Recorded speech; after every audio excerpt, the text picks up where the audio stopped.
أعوذ بالله من الشيطان الرجيم بسم الله الرحمن الرحيم الحمد لله رب العالمين الصلاة والسلام على رسولنا محمد وعلى آله وأصحابه وأتباعه وسلم رب اشرح لي صدري ويسر لي أمري واحلل عقدة من لساني يفقه قولي واجعل لي وزيرا من أهلي هارون أخي اشدد به أزري وأشركه في أمري كي نسبحك كثيرا ونذكرك كثيرا إنك كنت بنا بصيرا وصل اللهم على سيدنا محمد وعلى آله وأصحابه وأتباعه وسلم اللهم اجعل ليلة قدرنا في هذا رمضان خيرا من 1000 شهر لنا آمين والحمد لله رب العالمين. Assalamu alaikum wa rahmatullah.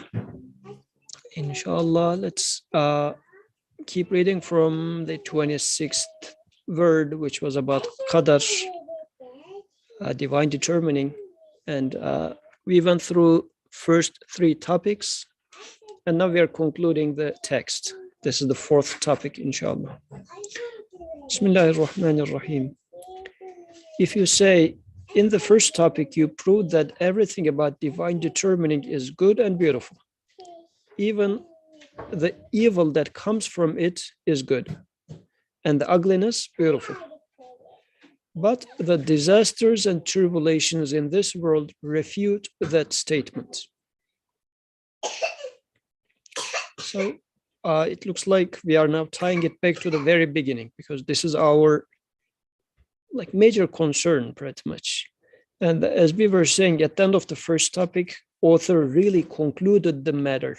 The second and the third topic was to sort of give us some ground on what we were discussing, but the belief aspect of the matter was already concluded at the end of the first topic. And now that we went through all these 3 topics, in the 4th one, the asker is asking the question, okay, you said that everything that comes from divine determining is good, which means everything that happens to me in life is good and beautiful. And even the things that appear to be evil is also good, is what you claim.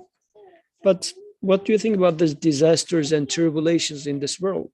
Like earthquakes are happening, war is happening. How is that good?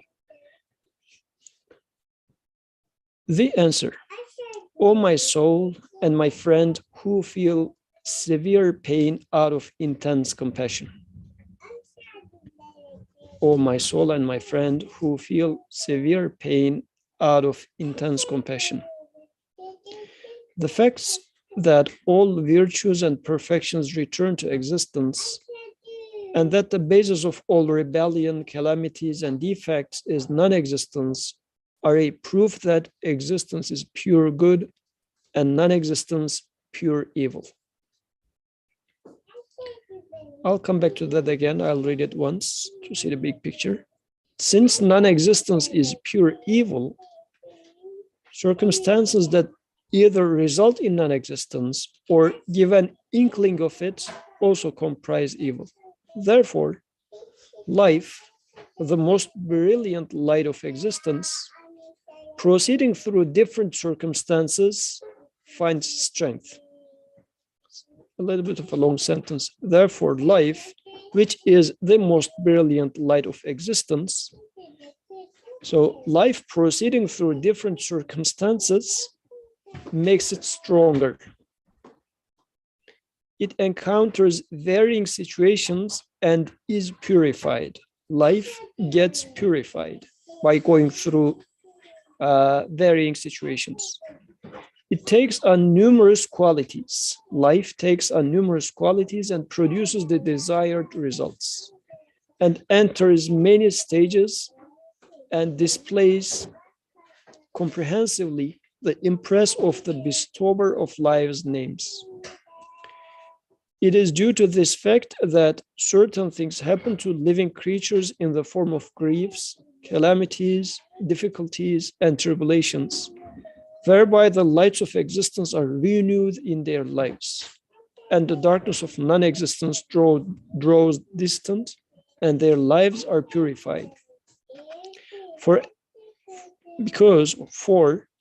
rest, repose, silence, idleness, rest, and monotony are all both in quality and conditions, and as conditions, non-existence.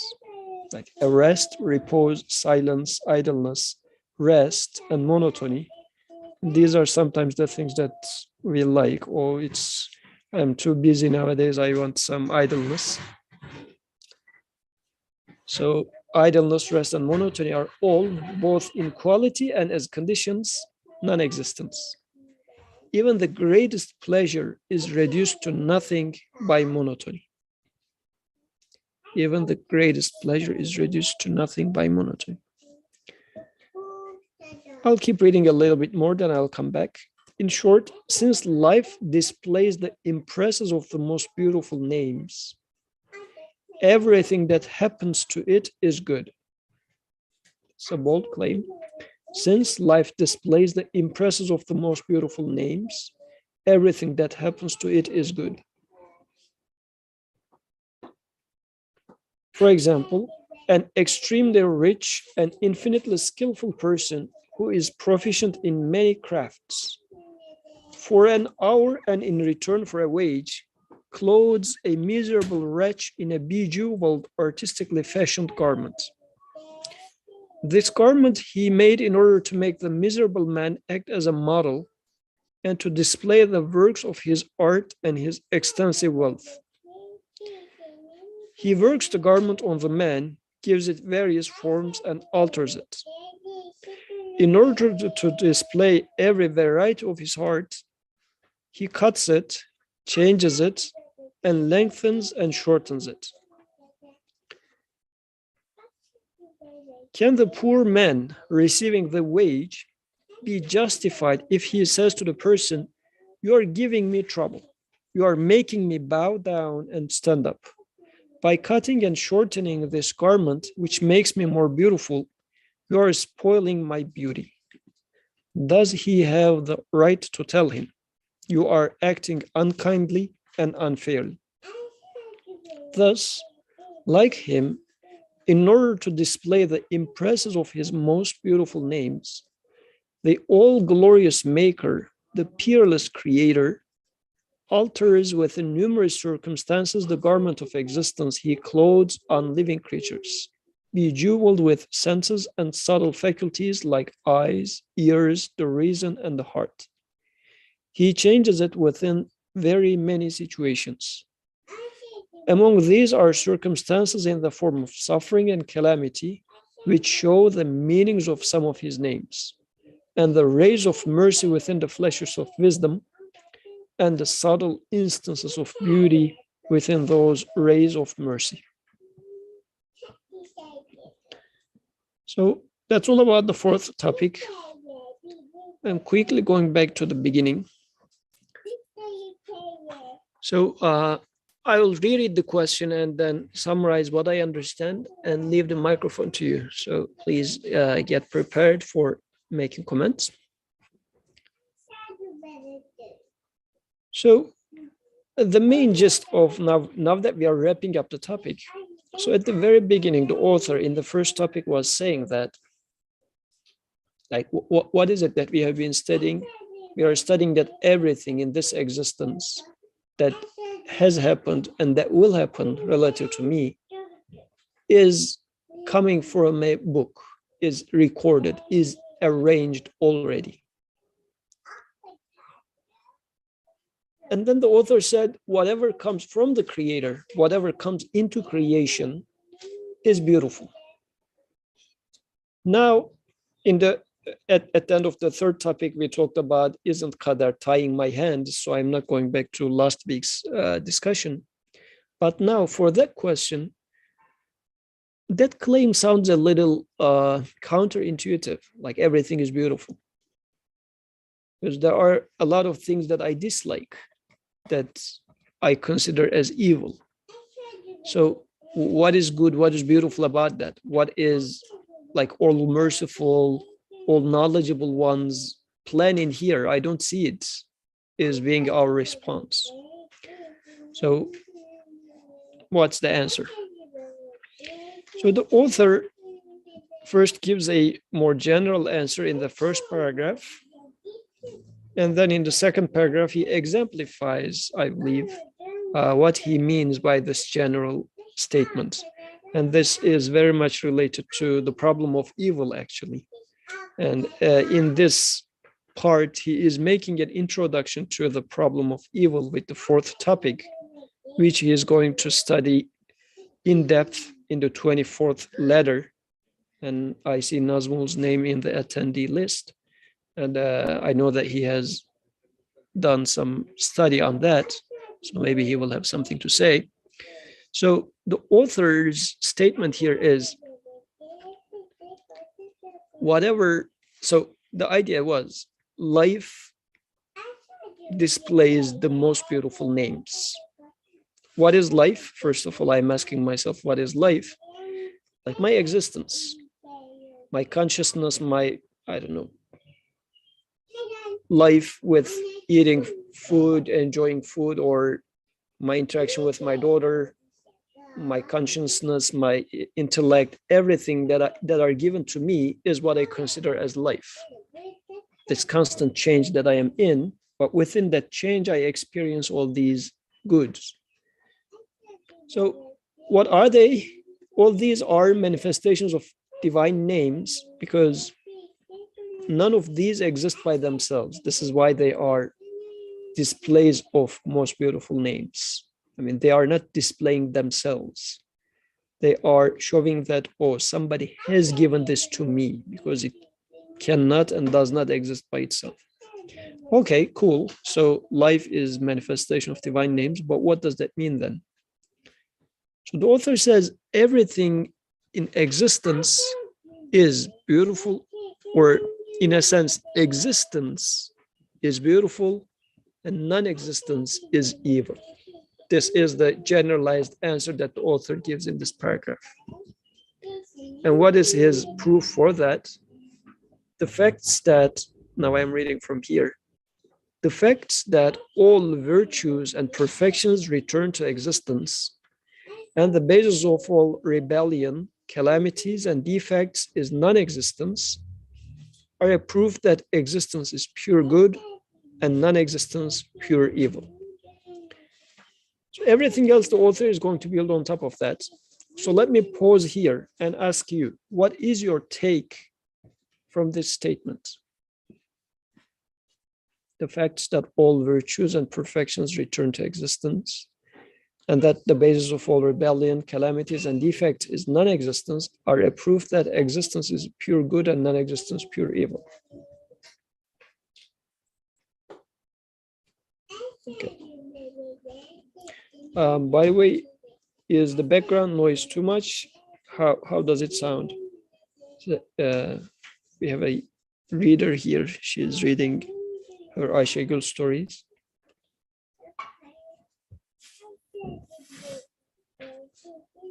It's not too distracting. Okay.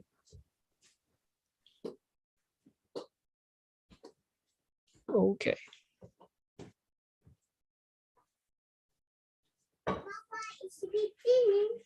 Yok. Okay, since you are not talking, then I'm talking. So now I'm noticing that even maybe before this sentence, I should have read that sentence. The author is addressing, before even addressing the question, says you are asking that question because you are feeling severe pain out of your intense compassion. So you're merciful, and your mercy is being, if you like, hurt. And this is what your mercy, intense mercy though, like that intense compassion is, like, is it proper? Maybe this is a proper question to ask.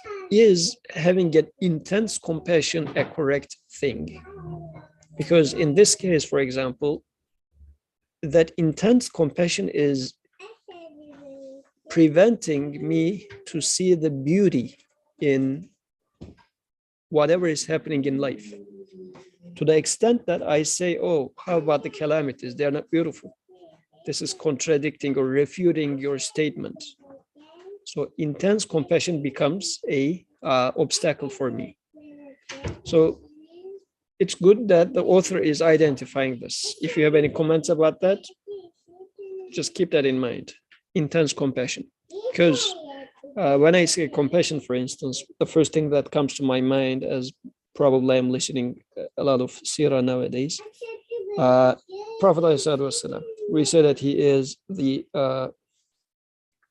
prophet of mercy, or he is mercy to the worlds. But when you think about the Prophet ﷺ, yes, he was extremely merciful in many cases, but like he was also fighting against his enemies. Like he's not like, okay, no matter what it is, I'm not going to be fierce. I'm not going to have any enemy, for example. No, not like that. So intense compassion might be a obstacle. Then the second part,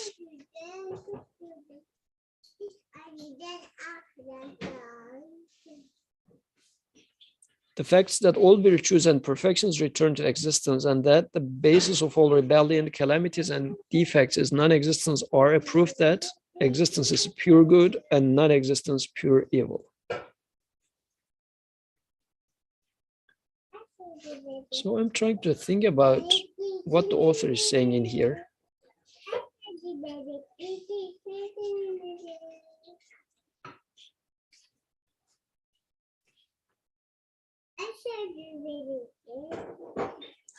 Because like seeing anything in existence, what does it mean? Like existence is pure beautiful. So what is existence? Existence is existence if and only if it refers to an absolute source. Like if there is no absolute creator in my life, even the existence of a baby becomes a source of stress for me, because when I look at this newborn baby, I would say, oh, he came into a torturous world. Like the existence becomes a torture for me in this case. So that makes me ask the question, what does the author mean by saying that all virtues and perfections return to existence? How come? Now I am talking about a cute newborn baby, and this newborn baby becomes a source of evil for me. Why? Because I am detaching or disconnecting the existence of this baby, this beautiful, cute baby, from an eternal source.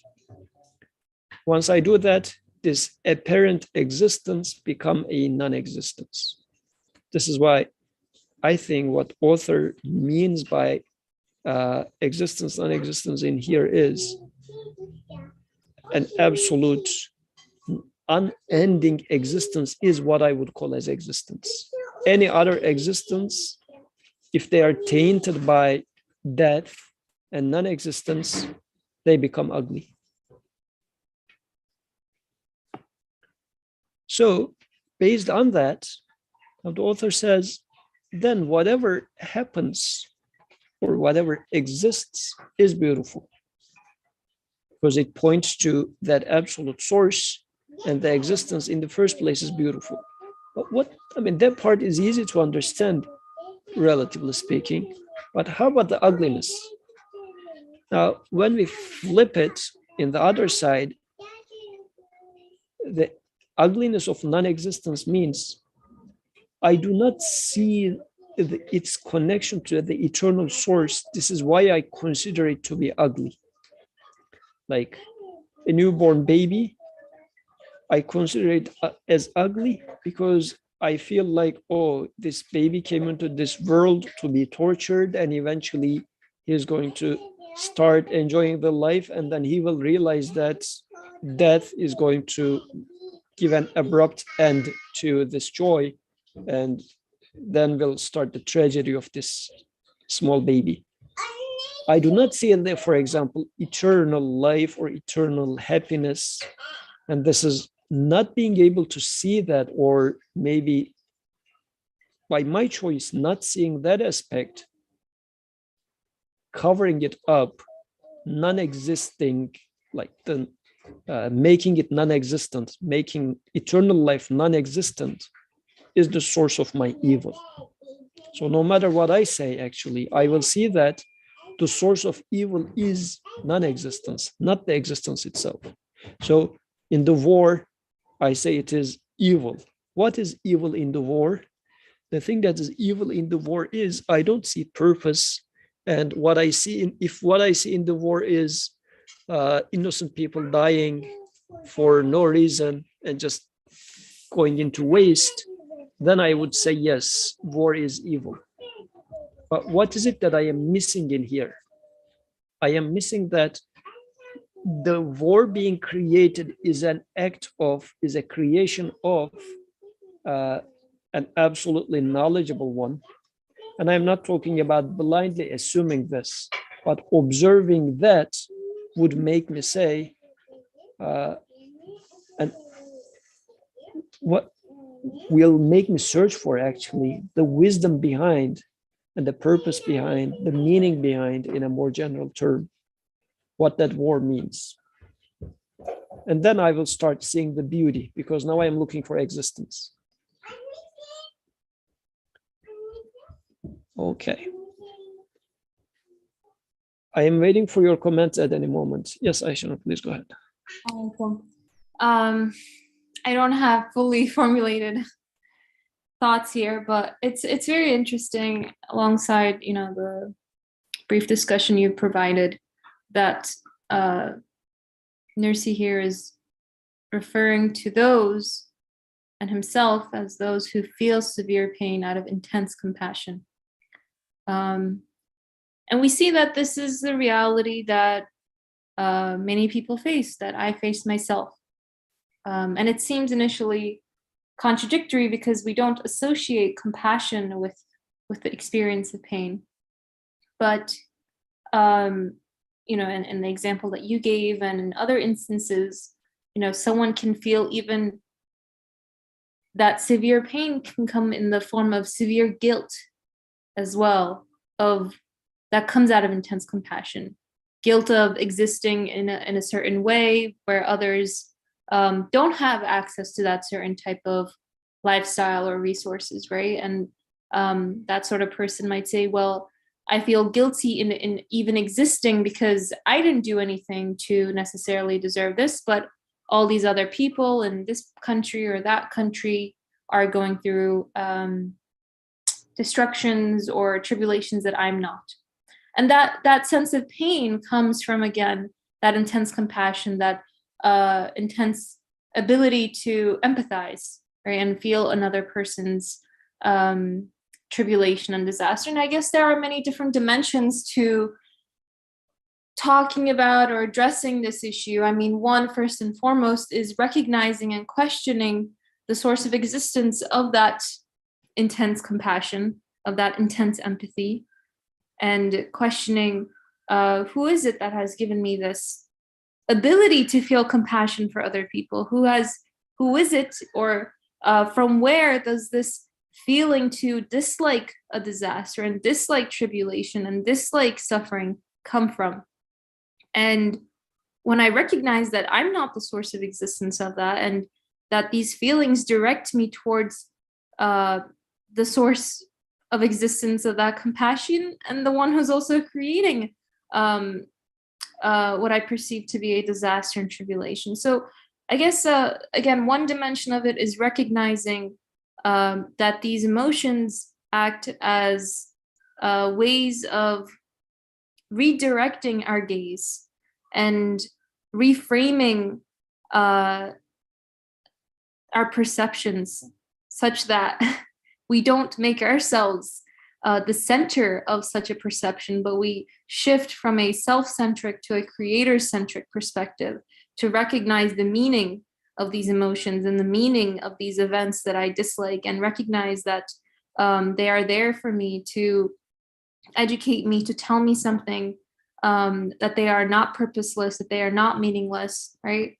So that's, I guess, one dimension of it. Another dimension of it is that, and this is something I may have talked about many times before, but this is one approach that makes a lot of sense to me, and that is that I need to acknowledge that all of my experiences have to be evaluated within the context of whatever I deem the purpose of my existence to be, right? Because I evaluate, I interpret, I judge all events, all situations within a specific context. And that context completely can transform, completely can change how I perceive that event and what meaning I give that event. And if I'm working within the context that, the purpose of X, Y, and Z's existence is happiness, right? But happiness in an ultimate sense, happiness in a sense that is secured through a source of eternal, absolute happiness, something that is not dependent in its own existence, something that must be independent, that is not of the nature of this universe, then I can also recognize that happiness that I seek, that happiness that I want others to attain as well, right, can only be reached by virtue of coming to know this absolute source. So in that sense, I recognize that whatever acquaints me with that source that acts as a point of support, with that source that I know can provide me and the ones I love, and I love the world, so all the inhabitants of the world as well, with complete peace and happiness, that whatever acquaints me, whatever progresses me in that journey, in that path, must be good, right? Must be pure good in this sense. And here, as Nursi's saying that existence as pure good and non-existence as pure evil, I don't think I can even comprehend non-existence. What is non-existence, right? I always see I don't experience non-existence. All I experience is existence, right? If a pencil breaks, it doesn't, the pencil doesn't stop existing. It just continues existing in a different shape or form. One other, I guess, like, simple example is like the concept of a fork. Even if all the forks in the world disappeared, I can't imagine the non-existence of a fork. That concept of a fork is forever etched in my mind. And so I have no access necessarily to non-existence. All I have access to existence is existence. And I see that all of existence acts as a means of acquainting me with my creator in one way or another, with educating me. And in that sense, connecting me, tying me to the one who must necessarily be the one to provide me and, again, all that I love with eternal security and eternal happiness. And in that sense, I think it makes perfect sense that existence can and must be only pure good. So those are just some brief thoughts. وإياك. So, okay, Atik, please go ahead. I would, yeah, thanks for sharing. Those are a lot of good points, but I would counter the point that we don't see non-existence. I mean, we might not see the literal full embodiment, but I think we see the signs of it, right? Maybe every as it says, rebellion, calamities, defects. I mean, you see signs of aging, you see a new wrinkle on your face or something, or you see the fruit of bananas getting old, it has like dark spots on it, these sorts of things. I mean, those to me, some people people get sick, people die. I think those things to me are signs of non-existence, and maybe it's not for humans, it's not a permanent non-existence, but it could be a end of the present existence in this current reality. At least that's how I see it.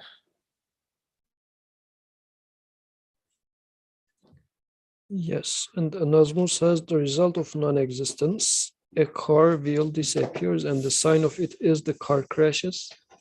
I guess we experience non-existence in a relative sense, like there used to be something and now it's not there. So relative to the point that I sensed it exists, then I noticed that it's not there anymore. So I guess this is how I sense it. But then the question becomes, for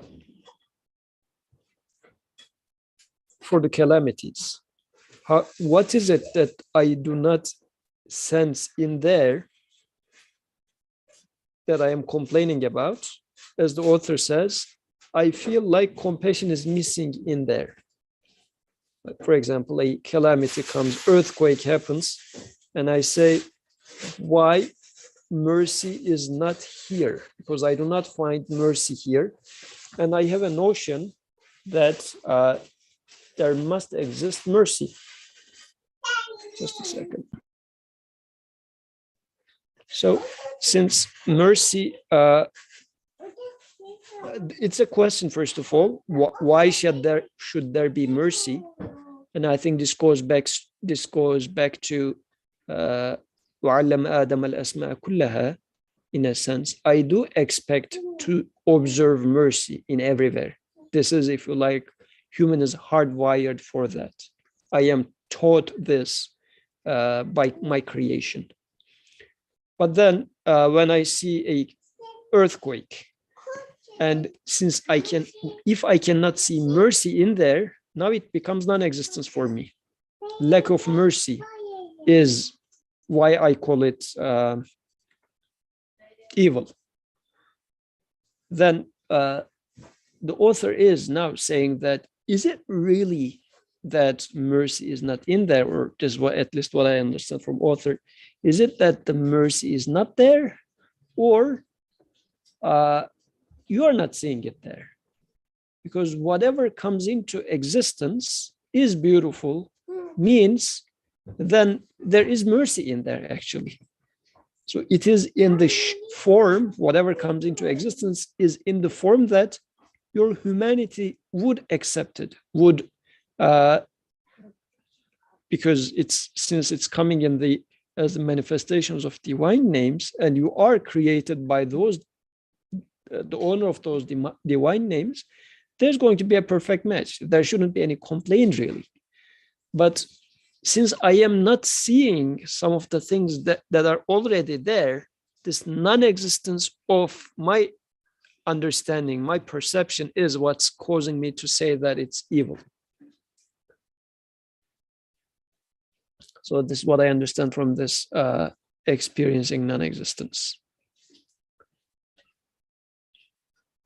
And then if you have any comments, please go ahead. In this paragraph with "in short," the author gives an interesting example. And as I said, this is being, the same example is being given and expanded in the 24th letter. Says, for example, well, what is this an example for? This sentence: since life displays the impressions of the most beautiful names, everything that happens to it is good. Then he gives the example of a rich craftsman who wants to demonstrate his skills. So that person hires a poor person with a wage. So he pays something for that person. And the duty of that person is to be a model. Model for what? This craftsman is going to make a new cloth and make the model wear this cloth, and then lengthen or shorten the cloth, the fabric. And then sometimes we'll say, oh, now sit down. And then we'll say, oh, now you stand up. So these sort of things. But an important detail here is the author says this person, this poor person, the model, is being paid a wage. Now, the author is asking the question, can the poor man receiving the wage be justified if he says to the person, you are giving me trouble, You are making me bow down and stand up by cutting and shortening this garment, which makes me more beautiful. You are spoiling my beauty. So is this justifiable? Does that person have the right to tell him you are acting unkindly and unfairly? So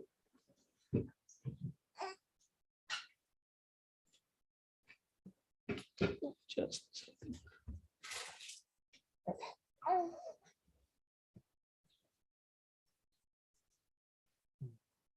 Okay. So, okay, there was a long note. Shannon, would you like to voice it yourself? I didn't want to take away from the main topic, but I couldn't resist either. But again, not to belabor the point, but as an aside, I would say, even in the experience of aging or anything, of that nature, what I see is decay, right? But that in itself is not non-existence either. It's simply a different form of existence. And the same applies to the disappearance of a car wheel or the destruction of anything else as well. It's not an experience of non-existence.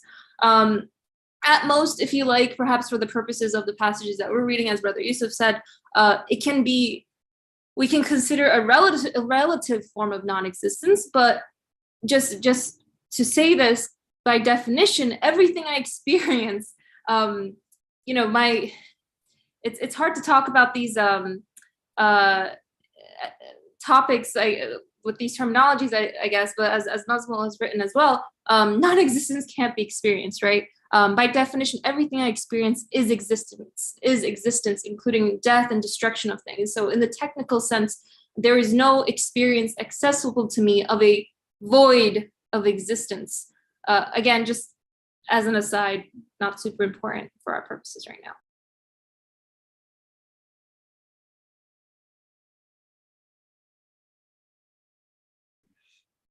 Okay, thank you. Jazakallah khair. So, this being the case, so what the author says in here, so do you agree with that statement? Like, because now the author is as if bringing up the matter of like two things in here. The first of all, this person is being paid a wage. So how am I being paid a wage is my question, first of all, so that how does it apply to me? I feel like I am being given existence and I enjoy the fact that I exist. I feel like this is the wage that I take. So if you agree, disagree. And then the fact that I am being given existence and I enjoy it, the author then says, the owner that gives you this existence is making it longer, shorter. Can you claim that, oh, you are spoiling my beauty? Like the beauty, does it really belong to me? Or if I say, oh, you are causing me distress, you are causing me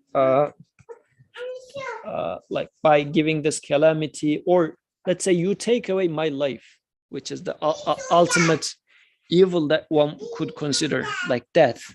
Oh, how dare you are killing me? How dare you are taking life away from me? Do I have the right to say that?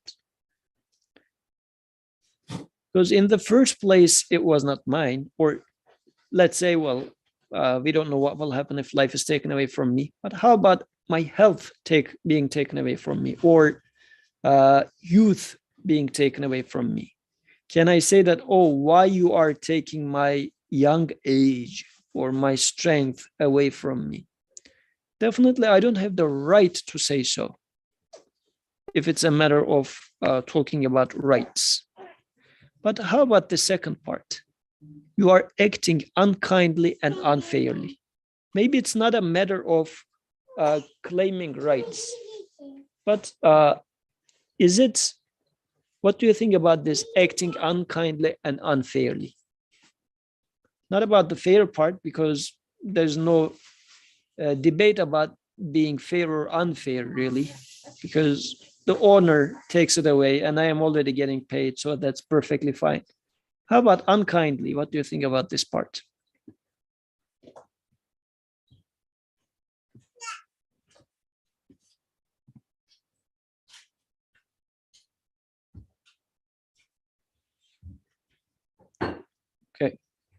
Is it the iftar time? Okay, Nazmul, please go ahead. Yeah, I guess. I guess as you mentioned, existence is not owed to anything to begin with, right? It's something that God Himself, or the Creator Himself, has essentially. Nobody gave it to Him, and there's nothing obligating Him to give it to anything else. So in that sense, like any form of existence, by definition, is a mercy. And also, just to go back to the point of non-existence, I think that there are different categories of existence, right? So there's a gradation of existence. So for example, if you have a human being, let's say he's he or she is I don't know, like 5'3", and they are sad about the fact that they're not 6 foot or tall. Then if they were 6 foot, that's a different grade of existence, right? Maybe according to your personal values, that would be a better grade of existence. But the fact of the matter is that that human being is still experiencing other grades of existence that are good as well. For example, that human being is a human being, and that is by definition something good, right? That person is healthy, so that by definition is something good. They have arms, they have legs. So like regardless of the situation, anything that exists has to be built on a base layer of something that's good, right? So that's why, like, I think, going back to Aisha Noor's point, that existence itself fundamentally is good, right? And even if the agent that was given existence, even if they disobey God or use existence in a type of destructive way, it's still good, because in the same way that if I give you, me giving you $100 and you having the freedom to use $100, it's still good, right? And any type of good thing, right? Any type of doing good deeds or good things or virtue, it has existence as a prerequisite, right? So nobody could forgive anybody if nobody existed, right? Nobody could experience pleasure if nobody existed. I'm trying to think of other examples. And it seems silly, but at a very fundamental point, it's true. Like your favorite ice cream wouldn't taste good if you didn't exist. There would be nobody to taste that thing that you find good. The holiday that was canceled for you because of COVID or whatever it may be, you wouldn't have been able to experience that holiday if you didn't exist. So the point I'm trying to make is that, like, there are different gradations of existence, and even if those gradations aren't as perfect as we would want them to be, there's always something that's in there that's a mercy, that's good, that maybe we're not seeing. So in that sense, like, even just getting existence, I would say is just grace. Like, it's not something that's earned or deserved. So which is why I think suicide is something that's considered sinful, because it's saying that my existence is my very existence is something that's not a blessing, right? So that's what I wanted to say on that. Wonder what your thoughts are. Jazakallah khair. And I see Birkan's hands up. Please go ahead. Assalamu alaikum. Yusuf, if you can help me, I don't have the text in front of me. I mean, I can see the screen, so I read it. But do you mind reading the very first, I'm not sure if it was the very first sentence or not, but the very first sentence of the 26th word, when he said, this topic is the final, the state of Islam and so on.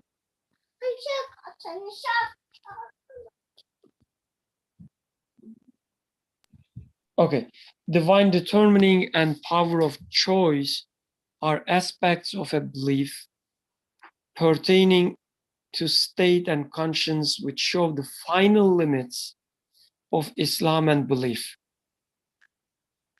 They are not theoretical and do not pertain to knowledge. And this part we are studying is under divine determining. And again, if we go back to this fourth point that we just read at the very beginning of the fourth point, when he said, okay, you convinced me. In the first topic, you proved that everything about divine determining is good and beautiful.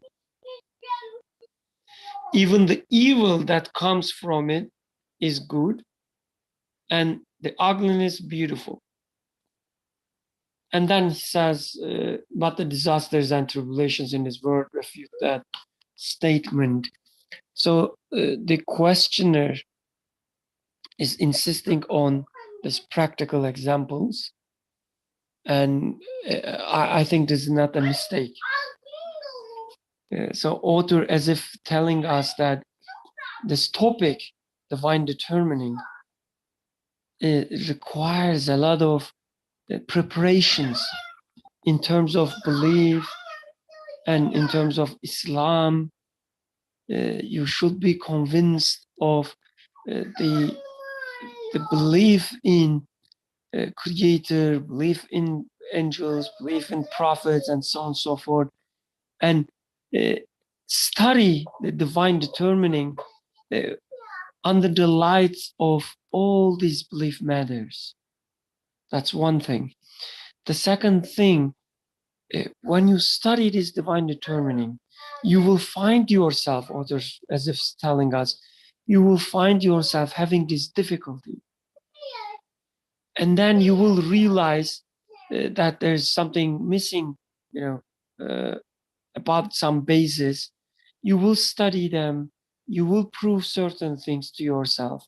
But again, another practicality will come in front of you, and it will cause trouble. You will be convinced, and then another practicality. You will be convinced, and then another practicality. There is almost no end to it, as the questioner does. And I guess we should keep this in mind, that we shouldn't fool ourselves as if, just because we talking about these fancy words, that the existence is all good, and that we don't experience non-existence, and so on and so forth. We shouldn't fool ourselves that we will find, ourselves in a situation that we will see an earthquake, or we will witness a war, and we will happily ever after, like the Pollyanna, I don't know if everybody knows her, that we will be jumping around out of joy. Notice practicalities you will always face them, and you will always have trouble, and you will feel this sorrow. But then you will ask yourself again, what's going on? And you will have to go through this journey. So in the answer, author says that the life, which is the brightest light of existence, has to go through all these tribulations, has to go through all these changes, differences from one shape to another shape. It has to go through. Why? There are some wisdom, he says. It reflects the names, the beautiful names, and so on. So there won't be, and he also says within monotonous, how would you say, if something monotonous, there's no pleasure, or pleasure of existence decreases, or even cease to exist with something being monotonous. I guess that was the last sentence of before, in short. The end of the answer, if you can go there. Oh, okay. My let me lower my hand because the sign covers it. The monotony are all both in quality and as conditions, non-existence. Even the greatest pleasure is reduced to nothing by monotony. So this rule applies to your understanding as well and your feelings as well. You will not find yourself in constant joy and satisfaction, even with your understanding. You will not, find yourself in a situation that you will see a war and say that, oh, we don't experience non-existence. There is no non-existence. Everything with the creation is existence. Hence, I'm, having pleasure of this war. No, no, no. It would be so monotonous that you will feel the pain and you will have to ask yourself again and again, because the understanding of divine determining is the final state of your belief. And so you have to, within every experience, you have to establish your belief again.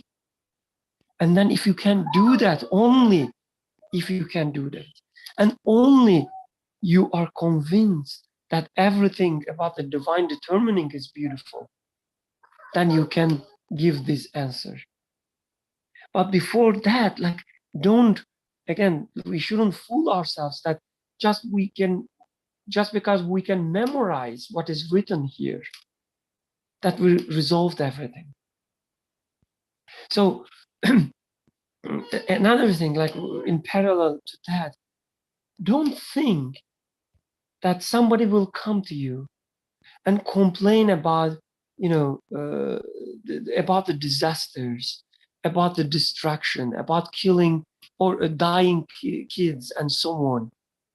Don't think that you can stand in front of them and say that, oh, wait a second, do you have right to complain? Or do you think you have right to complain because, you own the thing? You cannot give such an answer to them. Because this answer only works if you are, look at the question. This answer only works if you are convinced that everything with divine determining is nothing but beauty. This answer doesn't work for you if you are not convinced. And most of the times you are not convinced. And this answer doesn't work for someone who is not convinced. So please, this is first and foremost for myself. Just because author says that, you don't have right to complain and so on, don't memorize this and use it whenever you see a discussion about disasters, evil, and so on. This is the final state of belief.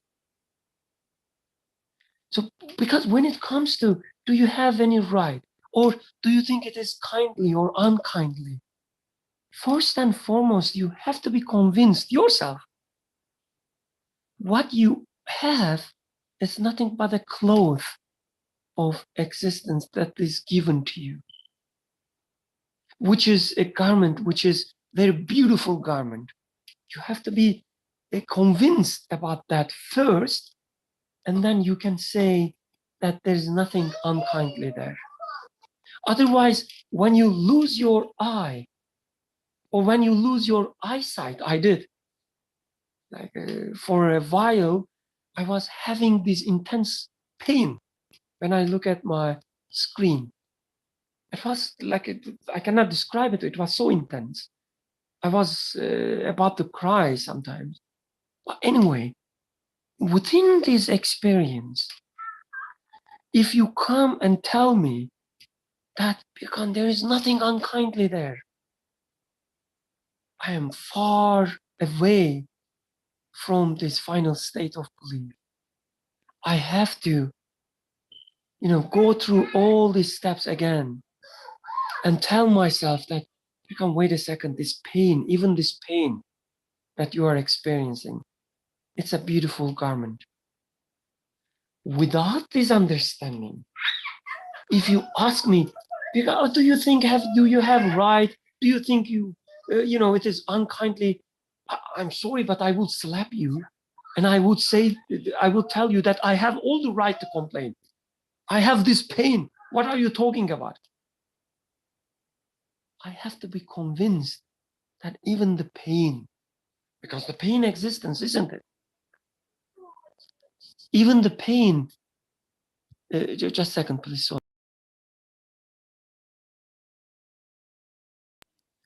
Even the pain that I experience, which is existence, is a beautiful garment.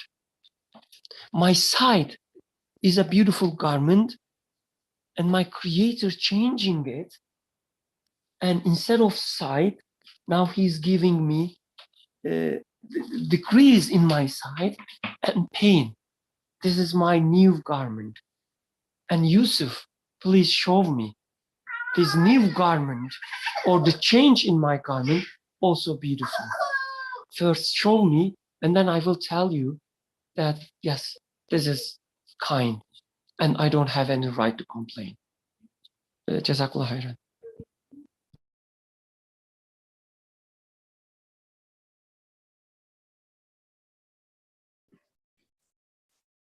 Thank you, Jazakallah khair.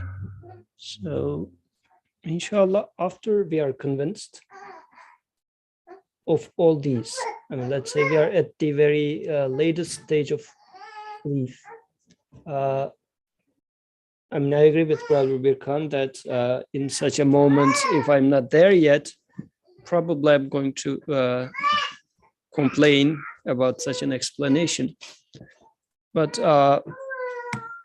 now that we are studying this topic at the end of, or meaning to whatever extent you reach the conclusion about matters of belief, okay, unfairly, yeah, there is no point for me to say that this is unjust, because I mean, I'm going to put a note in there about Nazmul's explanation. I would rather look at it from my perspective rather than the creator's perspective. From my end, I don't have the right to own anything. So everything is being given to me.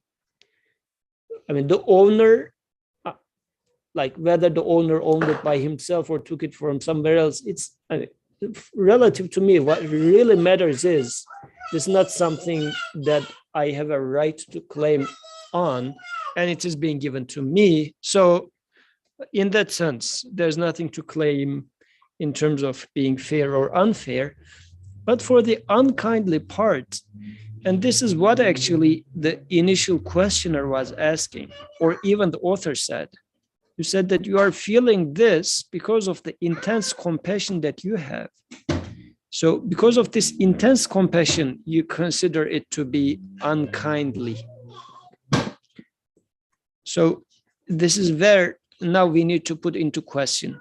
So my intense compassion, where is it coming from? What is wrong with that intense compassion? Because the idea with intense, when I read intense, I feel like it is violating the balance. So violating the balance is an unfair act on my end, actually. Because of this imbalance, I expect it to be more like a spoiled child, for instance. A spoiled child wants more chocolate than you would like to give. And then if you don't give that chocolate to the child will start misbehaving, crying, and saying that you are being unkind to me by not giving that chocolate.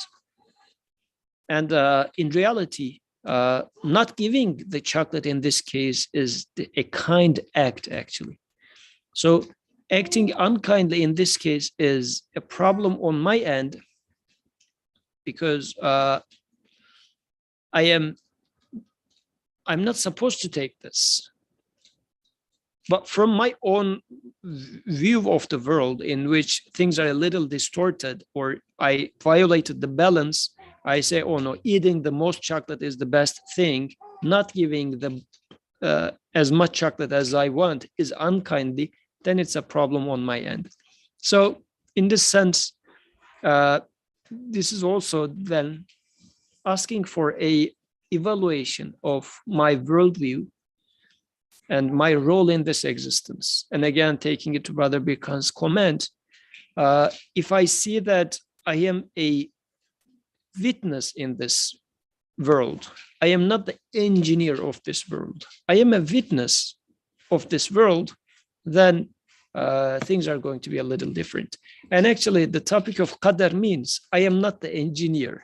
The engineer already designed it, and I am supposed to be the witness. And I am meant to be the witness in here and try to understand it as it is, rather than trying to, if you like, push it, force it to make it in a way that I would design it to be. And Sister Aisha Noor makes a comment. I'm quickly reading it. I think it's precisely through the immensely painful, immensely difficult and agonizing moments and periods of life that we are led to recognize and form a relationship with the nurturer, the sustainer, and the friend. It is through such experiences that one can come to conclude that not only is existence pure good, existence is complete mercy, kindness, pure love. Jazakallah khairan. So yes, with those moments actually, which seem to be, which to my taste initially seems unkind, yet actually they are the acts of kindness in the first place. They are the manifestations of mercy. I tend to enjoy the mercy or sense the mercy, get to know the mercy. So existence or whatever I experience in life is in a sense giving me the messages or reminders to me from my maker, from the eternally existing one, eternally beautiful one, eternally knowledgeable and kind one. Therefore, this is how I taste those, if you like, tastes. We are over time, so inshallah, let's conclude here, or no? Suhail, please go ahead. Assalamu alaikum. I'll be quick. Just from the previous comments, there's a famous, I think, hadith, or I'm not sure if it's a hadith, but instance where the Prophet, he came across a woman whose, I think, son had died, if I believe. It's their son or husband, I can't remember exactly. And she was crying,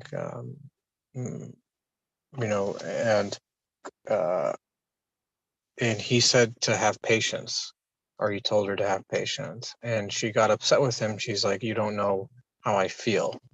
And then he left.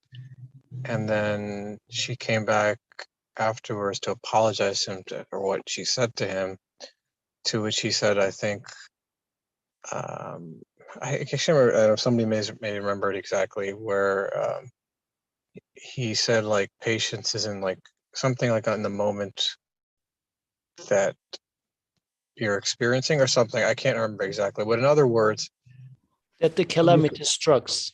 Yeah, when the calamity strikes, that's it. Yes. And what I always took from that is that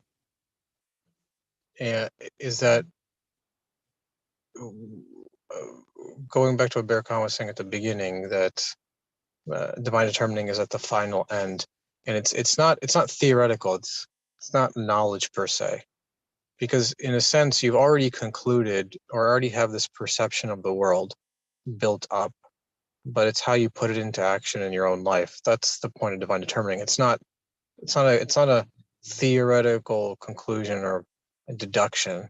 It's practical, and how I perceive the world in my own life, my own experience of the world.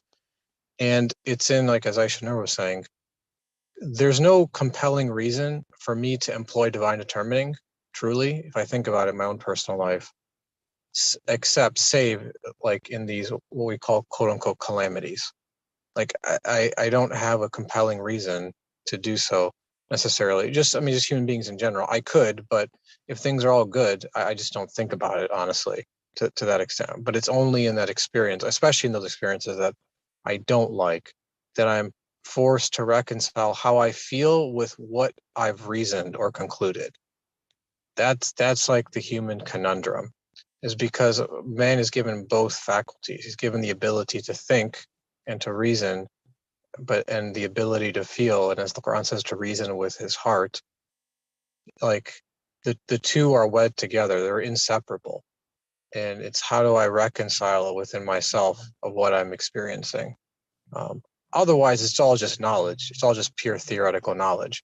But it's in those experiences where I'm forced to actually reflect, sit back and reflect and say, what does this actually mean? And do I mean, there's like belief, like, oh, I conclude it, but then there's belief in the sense of, do I actually like experience it like in the depths of my spirit or soul? And so it's and that's why, to me, that's why man must go through, like, it's not like, oh, he doesn't have to. No, he has to. That's the whole point of life, is that he has to go through points in his life that he does not happy with. Otherwise, what is the point in which he's given the faculty to think and to feel if he doesn't go through the vicissitudes of life where he's forced to employ them? Like, if things were just static or monotonous, I think that's what Birkan was saying, or monotone, or there's no point to like anything then. There's no point to me being able to, having concluded something and then trying to make sense of it in my world. It's only from like the dynamic nature of life that I have to do something with it. That's why Qadar is not theoretical.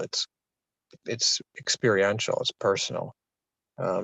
So that's hence, and also the names, are, they're not just theoretical. It's personal. It's experiential. So that's what I generally take away from Nursi's presentation of Qadar.